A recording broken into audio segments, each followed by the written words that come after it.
Everyone, welcome to new hair life clinic. আজকে চলে এসেছি নতুন আরো একটা ভিডিও নিয়ে। হেয়ার ট্রান্সপ্লান্টের পরে একটা রেজাল্টের ভিডিও আপনাদের সাথে শেয়ার করছি। স্যার, আপনার ট্রান্সপ্লান্ট করিয়ে কেমন লাগছে? খুবই ভালো লাগছে। ট্রান্সপ্ল্যান্টের এক্সপিরিয়েন্স আর আফটার এফেক্ট নিয়ে আমি খুবই pleased are thankful to sir যে এত সুন্দর কাজটা করেছে। এটা মানে এক্সপেকটেশনের চেয়ে ফার ফার মোর, মানে যা পেয়েছি ওটা বলার মানে জায়গা নেই বা শব্দ নেই আমার কাছে। থ্যাংক ইউ স্যার যে আপনি এত সুন্দর কাজটা করে দিয়েছেন আমাকে। Help me in lot ways. ট্রান্সপ্লান্টের আগে যে প্রবলেমটা ছিল সেখান থেকে দাঁড়িয়ে এখন কিরকম মনে হচ্ছে?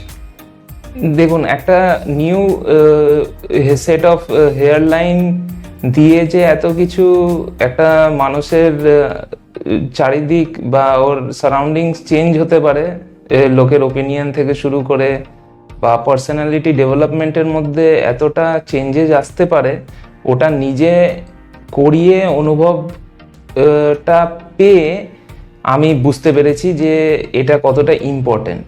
মানে it is as good as doing gym everyday. হ্যাঁ, যে কেউ নিজের কেন জিমে যাচ্ছে একটা পার্সোনালিটি ডেভেলপমেন্ট করতে, ফর স্ট্রেংথ অ্যান্ড ইটসেট্রা। তাই এটাও একটা লুকটাও ম্যাটার করে, আমি এই জিনিসটা রিয়েলাইজ করেছি।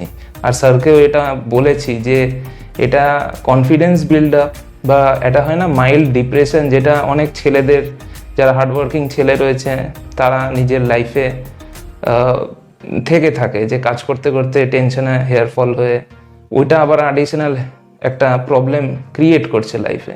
তো ওই জায়গাটা সাপোর্টিং পাওয়াটা অনেক হেল্প করেছে, অ্যাটলিস্ট আমার তো করেইছে, যেটা আমি স্যারের সাথে শেয়ারও করেছি আর আপনাদের সাথে ভিউয়ার্সদের সাথে স্যার এর জন্য শেয়ার করছে।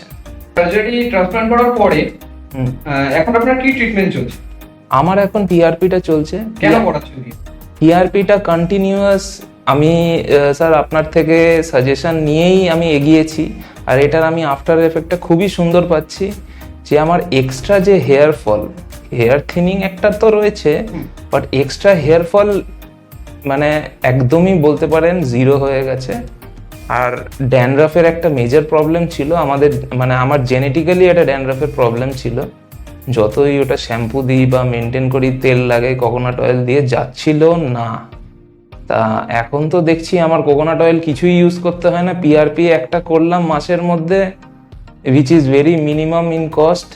আমার মনে হচ্ছে যে এটা চালিয়ে যাওয়া is much better then spending in major shampoo বা হোয়াট এভার রিঠা হ্যান ত্যান ন্যাচারাল পদ্ধতির থেকে। এটা একটু পেইনফুল প্রসেস, হালকা, কিন্তু 100% ওয়ার্থ ইট, 100% ওয়ার্থ ইট। এটা আমার খুবই ভালো কাজ করছে।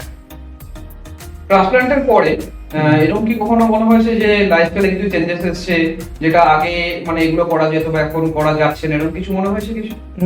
সেরকম বলতে দেখুন, সবার নিজের নিজের যে সারাউন্ডিং রয়েছে ওটা ডিপেন্ড করে যে কে কিরকম টাইপের পার্সন দিয়ে সারাউন্ডিং রয়েছে। না, আপনি ধরুন আগে যেরকম জিম করতেন, হেভি এক্সারসাইজ করতেন, তার জন্য কিছু প্রবলেম হয়েছে এখন যেটা?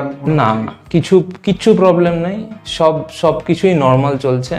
জাস্ট একদম যখন ট্রান্সপ্লান্টেশন হয়েছিল তখন কিছুদিনের জন্য অফ রাখা হয়েছিল, তারপরে ব্যাক টু একদম নর্মাল রুটিন, কিছুই প্রবলেম নেই। ট্রান্সপ্লান্টের পরে সাইড এফেক্টস কিছু এসেছে বলে মনে হয়েছে? না, আমার তো আসেনি। আচ্ছা, আর ভিউয়ারদের জন্য কি বলতে চাইছেন? ভিউয়ার্সদের জন্য স্পেশালি মেন হোক কি ওমেন হোক, আমি একটাই জিনিস যেটা দেখতে পেয়েছি যে অনেকেই আছে যে মেজরভাবে স্মোকিং ড্রিঙ্কিং করছে বা মানে এরকম ছেলেমেয়েরাও রয়েছে যে হার্ডওয়ার্ক করছে জীবনে, কিন্তু স্টিল হেয়ার ফলের জন্য মেজর একটা টেনশন হয়ে রয়েছে লাইফে। এইটাকে মানে আপনাকে সাইড করে দিতে হবে।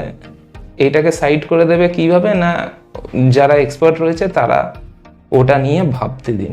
আপনি ওটা নিয়ে আলাদাভাবে না ভেবে ওটা ছেড়ে দিন, ওটা জায়গাটা টেনশন ফ্রি হয়ে যাবে, ওই জায়গাটা ঠিকঠাক বিল্ড হয়ে যাবে। এটা আমি সাজেস্ট করব ভিউয়ার্সদের। বাড়ি থেকে কি বলছেন? বাড়ি থেকে তো সবাই প্লিজড, মানে অ্যাটলিস্ট এটা নিয়ে আগে মাঝখানে যেরকম একটা হেয়ার ফল নিয়ে তোর চুল কমে যাচ্ছে ইটসেট্রা, এইসব জিনিসগুলো ছিল। ওই প্রবলেম থেকে শুধু ফ্যামিলি বলে না, অনেকেই বলতো কি রে তোর মাথার চুলটা কম লাগছে।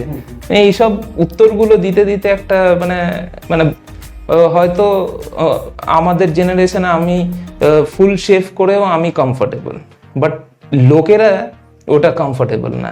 এবার লোকেদের জন্য তোমার মাথার মধ্যে তুমি কতদিন ওইটাকে সামাল দেবে বলে বলে যে না এটা স্টাইল।